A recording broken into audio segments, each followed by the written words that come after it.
তাহলে বোঝা গেল কোরবানি শুধু গরু জবাই নয়, আলাদা কিছু কি না, সেটা ইবাদত। আর সেটা কবুল হবে তার তাকওয়া থাকবে যা। আল্লাহ তাআলা কোরআনুল কারীমে বলছেন, লান ইয়ানালাল্লাহা লুহুমুহা ওয়ালা দিমাউহা ওয়ালাকিন ইয়ানালুহুত তাকওয়া মিনকুম। আল্লাহ বলেন, আমার বান্দা শুনো, তোমাদের গোশত, রক্ত, কোরবানির প্রাণীর কিছুই আমি নেই না, আমি শুধু তাকওয়াটা নেই। আমি তাকওয়া নেই। তুমি দেখছো গরুর দিকে, আমি দেখছি তোমার জিন্দেগির দিকে। তুমি দেখো গরু কেমন হৃষ্টপুষ্ট গরু, আল্লাহ বলেন আমি দেখছি তুমি কেমন ইবাদত আমলওয়ালা, আমি তোমাকে দেখব, তুমি গরুকে দেখো। মূলত এই সূরাটার নাম হলো সূরায়ে হজ। এই মুহূর্তে হজ্জের মৌসুম, এখন হজের মাস। কোরআনুল কারীমের মধ্যে আছে, আল্লাহ তাআলা ইরশাদ করেছেন, আল হাজ্জু আশহুরুম মালুমাত। হজ হয়ে থাকে নির্ধারিত কয়েকটি মাসে। এই নির্ধারিত মাস বলতে নবী সাল্লাল্লাহু আলাইহি ওয়াসাল্লাম নিজে ব্যাখ্যা করে বুঝাই দিয়েছেন যে নির্ধারিত মাস হলো তিনটা, শাওয়াল, জিলকদ, জিলহজ। মানে রমজানের পরপরই 3 মাস। রমজান মাস যখন শেষ হয়, ঈদের চাঁদ উঠে, হজের মাস। এই হিসাবে আমাদের যারা ওলামায়ে কেরাম, বুজুর্গানে দ্বীনদের একটা আমল যে হজ্জের এই সময়টাতে বিশেষভাবে ওনারা হজ, কোরবানি এই সম্পর্কিত আলোচনা করে থাকে। ফলে আলহামদুলিল্লাহ আমরাও গত কয়েকদিন যাবৎ লাগাতার প্রতিদিন আল্লাহর বান্দাদের কাছে হজ, কোরবানি এই বিষয়গুলোর উপরে কিছু কিছু আলোচনা করার চেষ্টা করতেছি। তো আজকেও এটাকে সামনে রেখে আপনাদের সামনে এই আয়াতটা আমি পড়ছি। তাহলে এবার আসেন একটু কথা, কোরবানি আল্লাহ তাআলা আদম আলাইহিস সালাম থেকে নিয়ে এই পর্যন্ত এবং এখন থেকে নিয়ে কিয়ামত পর্যন্তের জন্য আল্লাহ তাআলা কোরবানি চালু করেছেন। হযরত আদম আলাইহিস সালামের 2 ছেলে হাবিল এবং কাবিল, এই 2 ছেলে বিবাহ নিয়ে ঝগড়া লাগছিল নিজেদের মধ্যে। এই ঝগড়ার সমাধানের জন্য আল্লাহ তাআলা তাদেরকে প্রথম কোরবানি করতে বলছিলেন। সেই থেকে কোরবানি শুরু, আজও চলছে, কিয়ামত পর্যন্ত চলবে। সুবহানাল্লাহ। সর্বযুগে, কথা খেয়াল করেন, আমি কমাইয়া কইতেছি, সর্বযুগে 1 নাম্বার মনে রাখতে হবে, কোরবানি সর্বযুগেই কবুল হবে তার নিজের মধ্যে তাকওয়া থাকবে যার। ইন্নামা ইয়াতাকাব্বালুল্লাহু মিনাল মুত্তাকিন। কোরআনে আছে, হাবিল কাবিল 2 ভাই কোরবানি দেওয়ার পরে কাবিলের কোরবানি কবুল হয় নাই, কিন্তু হাবিলের কোরবানি কি হয়েছে? কবুল হয়েছে। তখন কাবিল বলছে, লা আকতুলান্নাকা, আমি তোর মাইরা ফেলবো, আমি তোকে মেরেই ফেলবো। এই তখন হাবিল বলছে, ভাই আমারে মাইরা লাভ নাই, বরং ইন্নামা ইয়াতাকাব্বালুল্লাহু মিনাল মুত্তাকিন। মনে রাখবা, সর্বযুগে কোরবানি কবুল হবে তার তাকওয়া থাকবে যার। তাকওয়া কি? তাকওয়া হলো 3 জিনিস।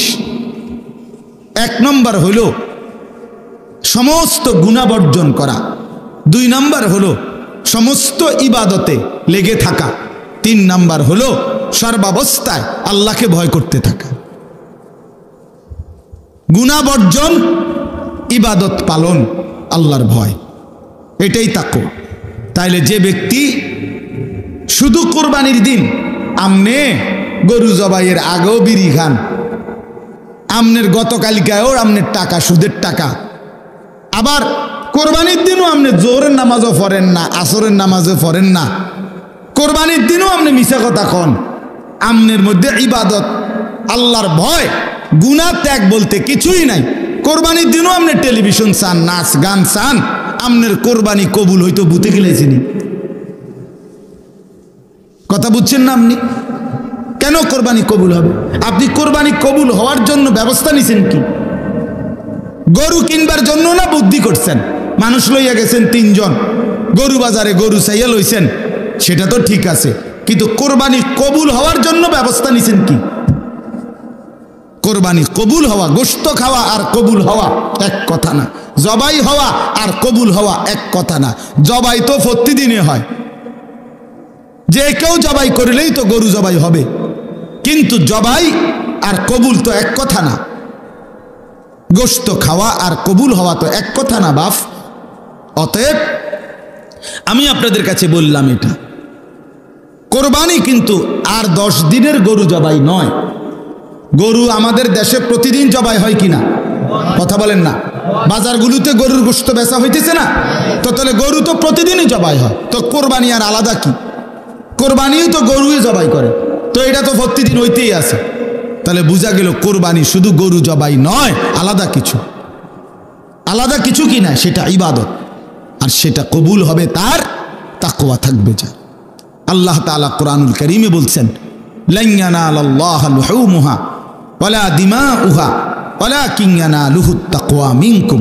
আল্লাহ বলেন, আমার বান্দা শুনো, তোমাদের গোশত, রক্ত, কোরবানির প্রাণীর কিছুই আমি নেই না, আমি শুধু তাকওয়াটা নেই।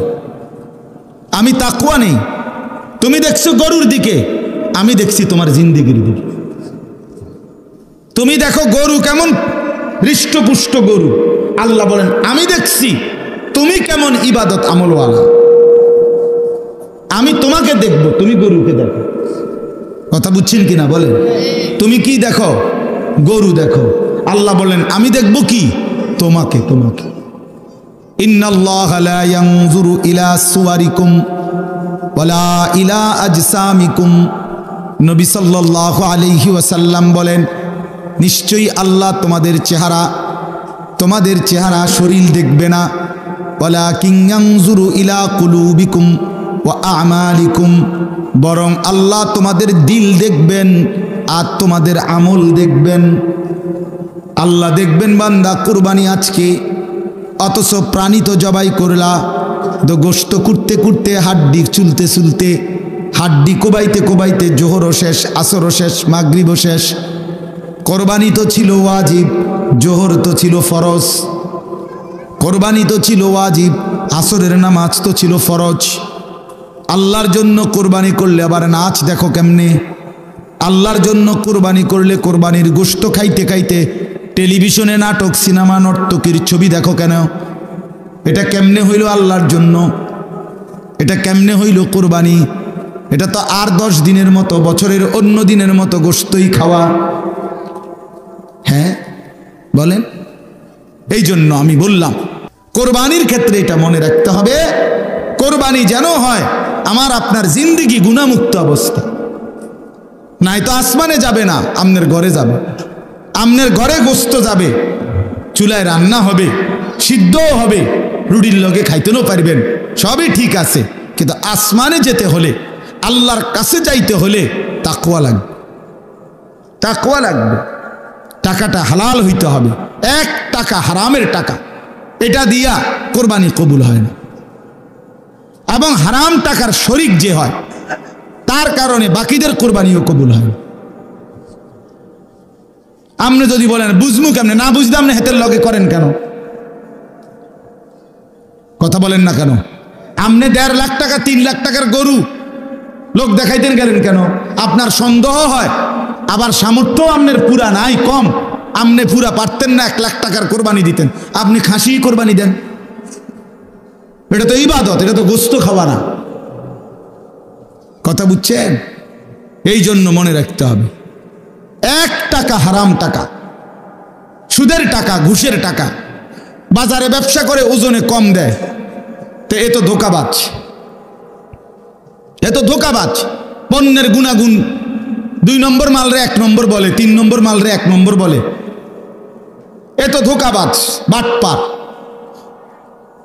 তাহলে এই বাটপারে যে টাকাটা নিল, এটি বাটপারির টাকা না? কথা বলেন না কেন? তো এ তো নাজায়েজ টাকা। এই টাকা দিয়ে কোরবানি জবাই হবে প্রাণী, গোশত জোরসো হইব, ভাতও খাওয়ান যাইব, রুটিও খাওয়ান যাইব, তা আসমানে যাবে না। কোথায় যাবে না? আসমানে যাবে না, রবের কাছে যাবে না, মালিকের কাছে যাবে না। কথা শক্ত হইল, এটাই সত্য। শক্ত। এরম যদি আপনি বলবেন এরম এরম কইলে আর কয়জনে কোরবানি দিব, দিয়েন না আপনারা কেউ, অসুবিধা কি? কথা বলেন না কেন? আল্লাহ ঠিকে যাবে, ঠিক না? ফেরেশতারা আটকা ফিরে যাবো নাকি? তো আর অসুবিধা কি? তার সমস্যা কি? কোরআনে আল্লাহ বলছে ওমান কাফারা ফাইন্নাল্লাহা গানিয়্যুন আনিল আলামিন। আল্লাহ বলে তোমরা যারা হজ করতে অস্বীকার করো, অবজ্ঞা করো, অবহেলা করো, তাইলে মনে রাখো কোনো সমস্যা নাই, আমি আল্লাহ গোটা পৃথিবীর সমস্ত মানুষ কারো প্রতি মুখাপেক্ষী নই, আমি সবার থেকেই অমুখাপেক্ষী। কেউ যদি আমাকে সেজদা না করে আমি আল্লাহর বড়ত্বের মধ্যে কমবে না, আবার সবাই যদি আমাকে সেজদা করে তবুও আমি আল্লাহর বড়ত্বে বাড়বে না, আল্লাহ বাড়েও না কমেও না। কথা বোঝেন নাই? সবাই নাফরমানি করলেও আল্লাহ কমে না, সবাই জুনায়েদ বাগদাদি হয়ে গেলেও আল্লাহ কি হয় না? বাড়ে না। আল্লাহ তো আল্লাহই, ওয়াহুয়াল আলিয়্যুল আযীম, তিনি তো বড়ই, তিনি তো আজিম, তিনি তো আকবার। আল্লাহু আকবার, তিনি তো বড়ই। আপনি কীর্তন বড় বানাইবেন? আপনি বড় বানাইবেন কেন? বরং আল্লাহর নাম নিলে আল্লাহ আপনারে বড় বানাবে। কিতাবের মধ্যে আছে কোন বান্দা যখন বলে সুবহানাল্লাহ, বলেন তো আবার বলেন, তো আল্লাহ বলে এটার অর্থ হলো হে আল্লাহ আমি আপনার পবিত্রতা বর্ণনা করিতেছি, এই সুবহানাল্লাহ অর্থ। তো আল্লাহ বলে আচ্ছা মাশাআল্লাহ বান্দা তুমি আমার পবিত্রতা বর্ণনা করছো, আমি তো এমনিতেই পবিত্র, তুমি বললেও না বললেও তো ঠিক আছে, সাব্বাহতানি, তুমি আমার পবিত্রতা বর্ণনা করেছো, চলো উসাব্বিহুকা, আমি তোমারে পবিত্র বানাই দিলাম। আলহামদুলিল্লাহ বলেন তো। আল্লাহকে আমি বললাম আল্লাহ আমি আপনার প্রশংসা করছি। আল্লাহ বলেন তুমি আমার প্রশংসা করলা, আমি তো এমনি প্রশংসিত, যাও তোমাকেও আমি প্রশংসিত বানায় দিলাম, মানুষ তোমারে ভালো বলবে। জিকির করে দেখো, তোমারে দেখবা মানুষে ভালো বলবে, কোনো লোকটা নামাজি, লোকটা আল্লাহওয়ালা, লোকটা জিকির আজকার করে, হ্যাঁ বলবে, মানে আল্লাহ জিকিরের বরকতে তোমারে কি বানাই দিবে? দামি বানাই দিবে। তাইলে আল্লাহ তাআলা বলেন তোমরা কেউ বন্দিগি না করলেও আমার সমস্যা নেই, আমার সমস্যা নেই। তাহলে আমার এই কথাটা আপনারা মনে রাখবেন, কোরবানি যেন হয় শতভাগ হালাল টাকা থেকে, বলেন ইনশাআল্লাহ। 2 নাম্বার, কোরবানি যেন হয় গুনাহমুক্ত জীবন নিয়ে। কি নিয়ে বলেন না? গুনাহমুক্ত জীবন নিয়ে। গুনাহমুক্ত জীবন, গুনাহমুক্ত জীবন, গুনাহমুক্ত জীবন নিয়ে কোরবানি যেন হয় আল্লাহর সন্তুষ্টির জন্যে।